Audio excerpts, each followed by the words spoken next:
Now, the Veterans Minister has warned the British Army could be wiped out in 6 months if there were to be a major conflict. This is Alistair Carns, a Military Cross recipient, emphasised the need to strengthen the UK's reserved forces. His warning came as he highlighted the huge number of Russian soldiers being slaughtered in Ukraine.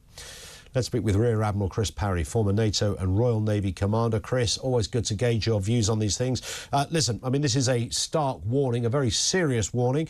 Do you tend to agree with him? Good afternoon, Chris. Good afternoon, everybody. No, I don't. I think it's scaremongering. I don't think it takes into account the context in which we'd be operating.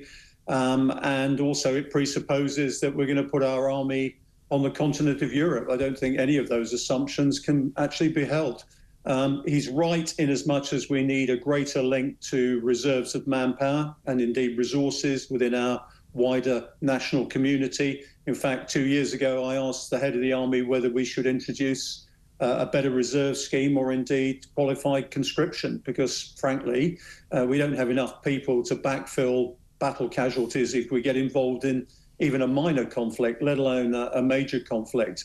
But frankly, unless you specify what our armed forces are required to do, and it's not just about the Army, of course, it's about the Navy and the Air Force as well, within an alliance context or within a national context, I'm afraid things like this are signs of somebody who's transitioned from the military into being a politician. Yes, and I think, you know, often, you know, crossing that line, tempting as it is often seen by many as a place you should never go. But that's another story. In terms of what is happening here, I mean, are we talking about basic recruitment? I've always found it curious. When I was a kid, I'm sure you'll recognise this, Chris. You know, we used to go to the Army Careers Office. We used to go to, I remember sending off to get the Navy brochure because I thought it would be interesting to explore this. You know, after right. Yeah, do you remember when the BBC did the you know, when Rod Stewart's Sailing was knocking around and they did the... I was in that programme. Were you really, Chris? I did not know that. I remember as a kid, wow, I'll have to re-watch it now.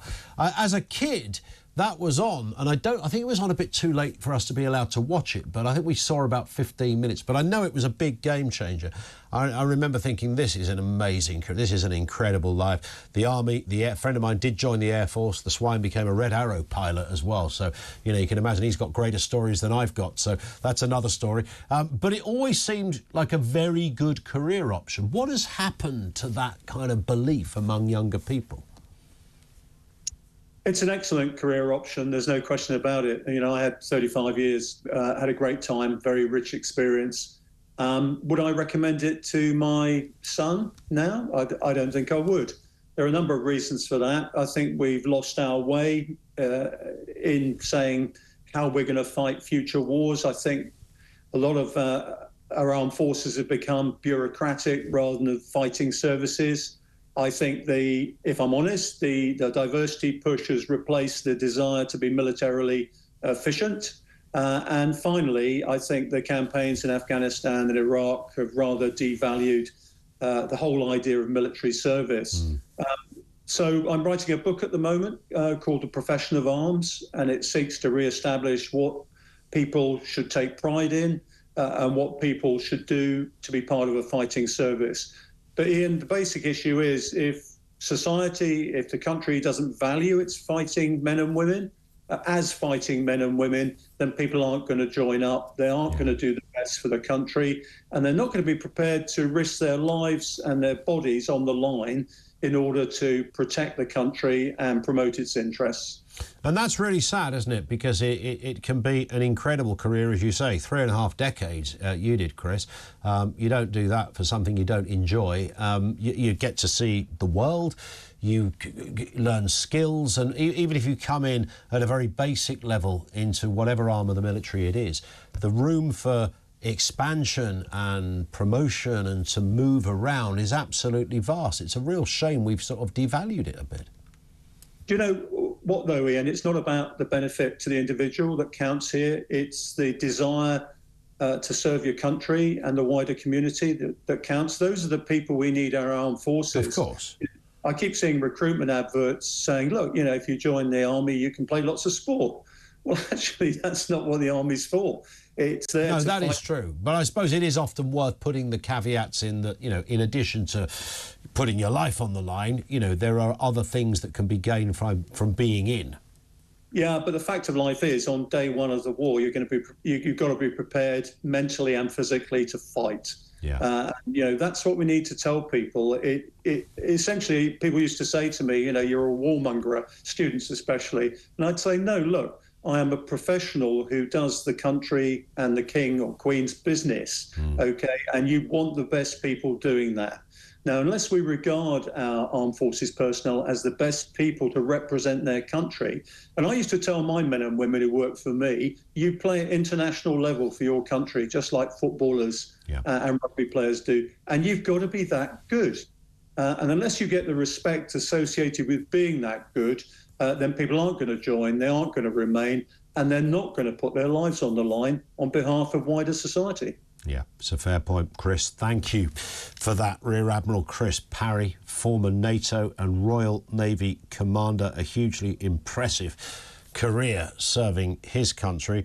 Where are all the people that want to replicate that or follow in a similar kind of footsteps to Chris? Is it just one of those jobs that no longer...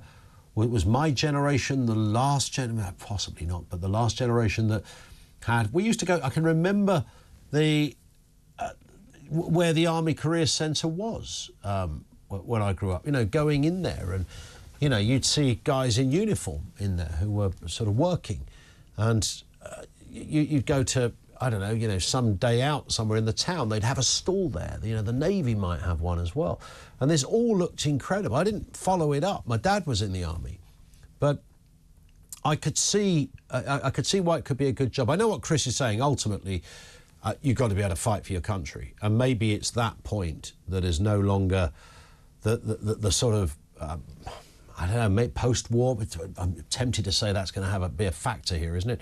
That after 1945, the idea of recruiting people when this country had just won a world war, along with others' help, I get it, there was maybe almost a mesmeric magnetism to that as a profession. It kind of made sense. You could contextualise it, that something good will come out of your... Perhaps today, 24-hour news, media, the difficulties of the world and the various places that are suffering turbulence, whether it is to do with us or not, you know, all of this stuff is there to see. The horror of war, I suppose, is something we can see more than ever before. I wouldn't rule that out as a factor why some young people go, why do I want to, I'm looking at what is happening in the Middle East or Ukraine. Why do I want to be involved in that, for God's sake? I guess, I mean, that might even be the number one reasoning. But it can be a career, you know, it can be an incredible career, and it can, I would imagine when we talk so often about people being rudderless and not knowing their way, and you know, the military is a place that, in addition to fighting for your country, and yes, you do have to put your life on the line, you can find yourself with a profession or a career you never even thought about until you got into the thing and thought, wow, I'm actually good at this. And some people do it, they try it and they go, you know, did a couple of years, wasn't for me. Others, like Chris Parry, 35 years. So, but the attraction is either way, it's not completely disappeared, but it's waning.